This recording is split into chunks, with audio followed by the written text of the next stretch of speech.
Elder Perry, I think you must be the youngest 90-year-old in the whole. Elder Perry, je crois que vous êtes le nonagénaire le plus jeune de toute l'Église.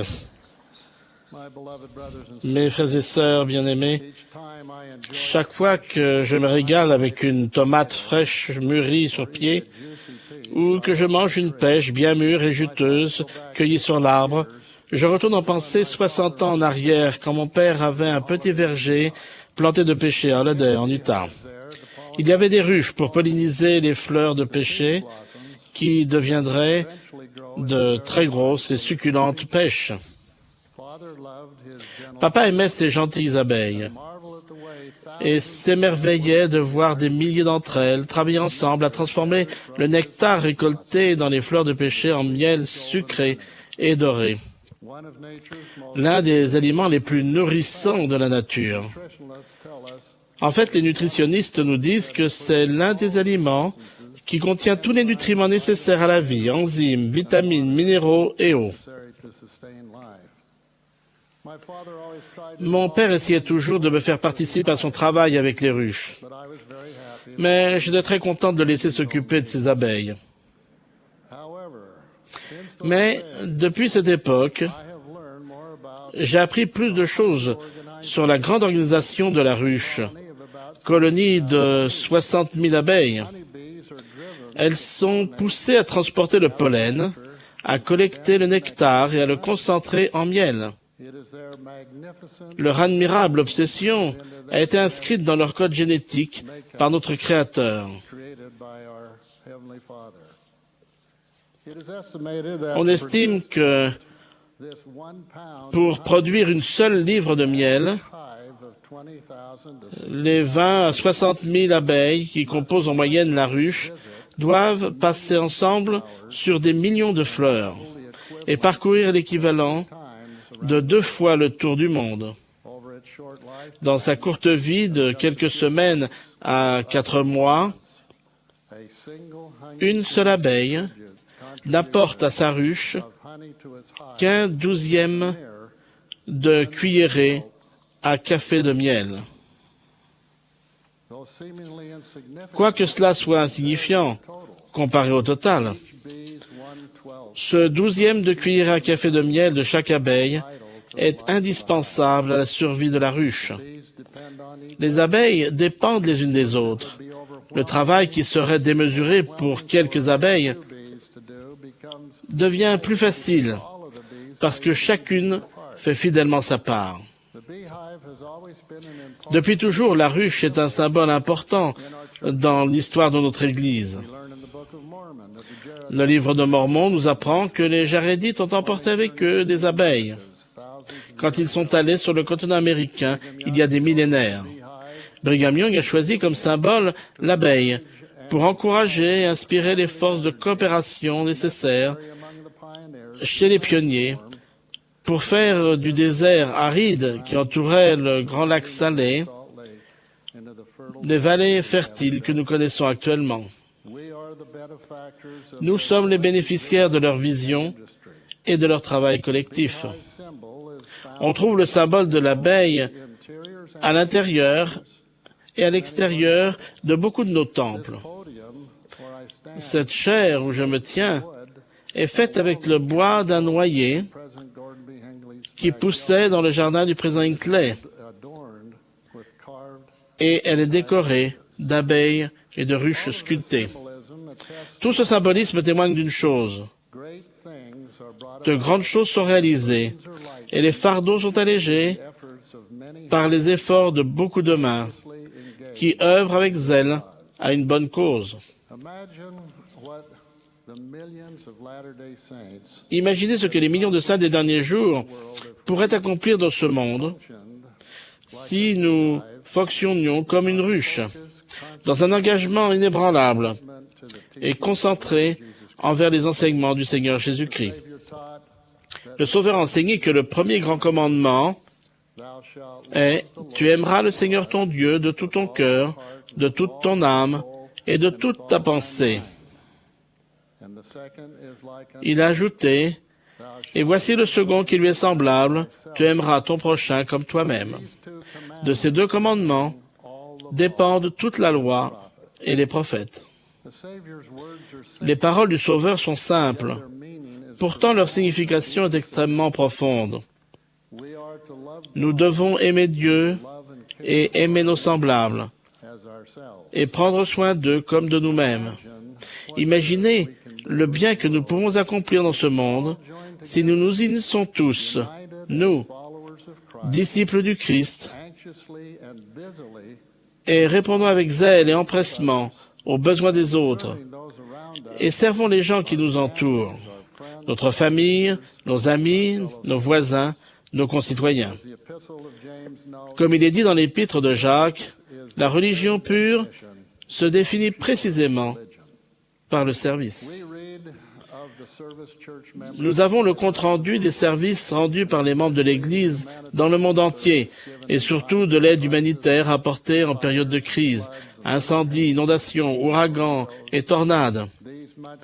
Ces réponses très nécessaires et très appréciées apportées aux situations d'urgence doivent certainement continuer d'être un moyen de porter le fardeau les uns des autres. Mais qu'en est-il de notre vie quotidienne? À quoi aboutiraient des millions de petits actes compatissants que nous accomplirions chaque jour par amour sincère pour les autres, à la manière du Christ? Avec le temps, cela aurait pour résultat de transformer tous les enfants de notre Père céleste en leur manifestant son amour. Plus que jamais, notre monde troublé a besoin de cet amour du Christ, et il en aura encore plus besoin dans les années à venir. En eux-mêmes, ces actes quotidiens, simples de service, peuvent ne pas paraître grand-chose, mais vus dans leur ensemble, ils deviennent comme le 12e de petites cuillères à café de miel, apportées par une seule abeille à la ruche. Il y a du pouvoir dans notre amour pour Dieu et pour ses enfants. Et quand cet amour sera exprimé concrètement par des millions d'actes de bonté chrétienne, il adoucira et nourrira le monde par le nectar vivifiant de la foi, de l'espérance et de la charité. Que devons-nous faire pour ressembler aux abeilles dévouées et faire que la consécration fasse partie de notre nature? Beaucoup d'entre nous assistent consciencieusement à leurs réunions d'église et s'acquittent laborieusement de leurs appels, surtout le dimanche. C'est certainement digne de louange. Mais travaillons-nous aussi de tout notre esprit et de notre cœur à faire le bien pendant le reste de la semaine? Faisons-nous semblant ou sommes-nous véritablement convertis à l'évangile de Jésus-Christ? Comment prenons-nous la semence de foi qui a été nourrie dans notre esprit et la plantons-nous profondément dans le sol fertile de notre âme? Comment produisons-nous le grand changement de cœur dont Alma dit qu'il est essentiel à notre bonheur et à notre paix éternelle? Rappelez-vous que le miel contient tous les nutriments nécessaires à la vie physique. Et la doctrine du Christ et son évangile sont le seul moyen d'obtenir la vie éternelle. Ce n'est que lorsque notre témoignage dépasse ce qui est dans nos pensées et s'enracine profondément dans notre cœur que notre motivation pour aimer et servir devient comme celle du Sauveur. C'est alors et seulement alors que nous devenons des disciples du Christ profondément convertis et dotés par l'Esprit du pouvoir de toucher le cœur de nos semblables. Quand notre cœur ne se porte plus vers les choses de ce monde, nous n'aspirons plus aux honneurs des hommes et nous ne cherchons plus à assouvir notre orgueil. Au lieu de cela, nous nous revêtons des vertus chrétiennes que Jésus a enseignées. Nous sommes gentils, doux et longanimes. Nous sommes bons, dépourvus d'hypocrisie et de fausseté. Nous éprouvons de la charité envers tous les hommes. Nos pensées sont toujours vertueuses. Nous n'avons plus de désir de faire le mal. Le Saint-Esprit est notre compagnon constant et la doctrine de la prêtrise se distille sur notre âme comme la rosée des cieux. Mais, mes frères et sœurs, je ne pousse ni à l'excès du zèle religieux ni au fanatisme. Bien au contraire. Je suggère seulement que nous passions à l'étape logique suivante de notre conversion complète à l'évangile du Christ, en assimilant les points de doctrine profondément dans notre cœur et dans notre âme, afin de vivre et d'appliquer de manière constante et intègre ce que nous déclarons croire. Cette intégrité nous simplifie la vie et aiguise notre sensibilité à l'esprit et aux besoins des autres. Cela nous apporte de la joie et la paix à notre âme, le genre de joie et de paix que nous recevons lorsque nous nous repentons de nos péchés et que nous suivons le Sauveur en observant ses commandements. Comment opérer ce changement? Comment implanter cet amour du Christ dans notre cœur? Il y a une action quotidienne simple qui peut faire changer les choses pour chaque membre de l'Église. Pour vous, garçons et filles, pour vous, jeunes gens et jeunes filles, pour vous, adultes seuls, et pour vous, pères et mères. La voici. Chaque jour, dans votre prière du matin, demandez à notre Père Céleste de vous guider, afin que vous reconnaissiez une occasion de servir l'un de ses précieux enfants. Puis, tout au long de la journée, le cœur plein de foi et d'amour, cherchez quelqu'un à aider. Restez concentrés sur ce point. Tout comme les abeilles le sont sur les fleurs dont elles extraient le nectar et le pollen. Si vous le faites, votre sensibilité spirituelle grandira et vous découvrirez des occasions de servir que vous n'aviez jamais imaginées auparavant. Le président Monson a enseigné que, dans bon nombre de cas, notre Père Céleste répond aux prières de quelqu'un d'autre, par notre intermédiaire, par vous et par moi, par nos paroles et nos actes empreints de gentillesse, par nos actes simples de service et d'amour. Spencer W. Kimball, l'ancien président d'Église, a dit « Dieu nous remarque et il veille sur nous. » Mais c'est généralement par l'intermédiaire d'une autre personne qu'il répond à nos besoins. Il est donc capital que nous nous servions mutuellement. Je sais que si vous le faites, au foyer, à l'école, au travail et à l'église, l'Esprit vous guidera et vous pourrez discerner les personnes qui ont besoin du service que vous êtes peut-être le seul à pouvoir rendre.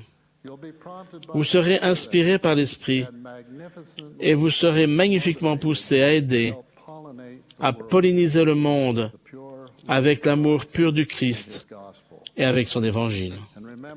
Et rappelez-vous que, de même que l'abeille porte un petit 12e de cuillère à café de miel à la ruche, si nous multiplions nos efforts par des dizaines de milliers, même des millions d'efforts associés à la prière pour transmettre l'amour que Dieu a pour ses enfants par le service chrétien, il y aura un effet bénéfique cumulé qui apportera la lumière du Christ à ce monde qui s'enténèbre de jour en jour. Ensemble, nous apporterons l'amour et la compassion à notre famille et aux personnes seules, aux démunis, aux cœurs brisés, à ceux des enfants de notre Père Céleste qui recherchent la vérité et la paix. Mes frères et sœurs, je prie humblement pour que nous demandions dans nos prières quotidiennes à être inspirés pour trouver quelqu'un à qui nous pouvons rendre réellement service, y compris celui de faire part des vérités de l'Évangile et de notre témoignage. Puissions-nous, à la fin de chaque jour, répondre positivement aux questions suivantes. Ai-je fait du bien dans ce monde aujourd'hui? This is God's work. May we be about it as faithfully and as dedicated as little honeybees. Si fidèlement que les petites abeilles dévouées se consacrent à leur, au nom de Jésus-Christ. Amen.